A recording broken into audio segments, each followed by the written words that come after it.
Mummy जी के चेहरे की चमक और किचन से आती पकवानों की महक, दोनों की वजह एक ही है। आज लंच में उनकी एक दोस्त आने वाली है।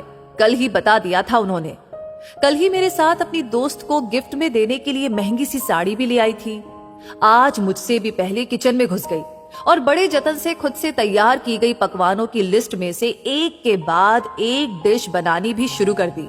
मम्मी जी खूब खुश नजर आ रही हैं, पर मैं बेमन बनावटी मुस्कान चेहरे पर सजाए काम में उनका हाथ बटा रही हूँ। मायके में मेरी माँ का आज जन्मदिन है। शादी के बाद ये माँ का पहला जन्मदिन होगा जब कोई भी उनके साथ नहीं होगा। अब मैं यहाँ, पापा ऑफिस टूर पर और भाई तो है ही परदेश में। मायके जाने के लिए कल मम्मी जी से बोलने ही वाली थी कि उन्होंने मेरे बोलने से पहले ही अपनी दोस्त के आने वाली बात सामने रख दी। दोपहर में लंच और शाम को हम सभी का उनके साथ फन सिटी जाने का प्रोग्राम तय हो चुका था।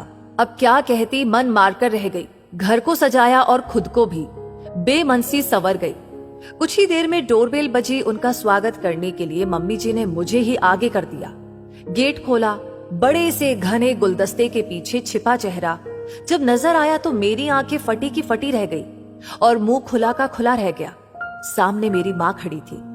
माँ मुझे गुलदस्ता पकड़ाते हुए बोली, सरप्राइज। हैरान खड़ी मैं अपनी माँ को निहार रही थी। बर्थडे विश नहीं करोगी हमारी दोस्त को? पीछे खड़ी मम्मी जी ने कहा। माँ, आपकी दोस्त? अरे भाई, झूठ थोड़ी ना कहा था हमने। और फिर किसने कहा कि समधिन दोस्त नहीं हो सकती? बिल्कुल हो सकती है। जो अपनी बहू को बेटी जैसा लाड़ दुलार करे, सिर्फ वही समधिन को दोस्त बना सकती है। कहते हुए माँ ने आगे बढ़कर मम्मी जी को गले लगा लिया। मेरे मुंह से एक शब्द भी ना निकल पाया। बस मैंने मम्मी जी की हथेलियों को अपनी आंखों से स्पर्श करके होठों से चूम लिया।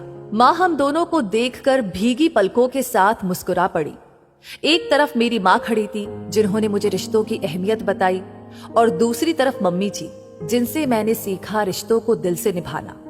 दोनों मुझे देखकर जहां मुस्कुरा रही थी, वहीं मैं दोनों के बीच खड़ी अपनी किस्मत पर इतरा रही थी। तो ये कहानी आपको कैसी लगी कमेंट सेक्शन में जरूर बताइएगा। साथ ही ऐसी कहानियां हमेशा आपको मिलती रहे, उसके लिए हमारे पेज को लाइक करना ना भूलें। मिलेंगे बहुत जल्दी ही और ऐसी कहानियों के साथ। धन्यवाद।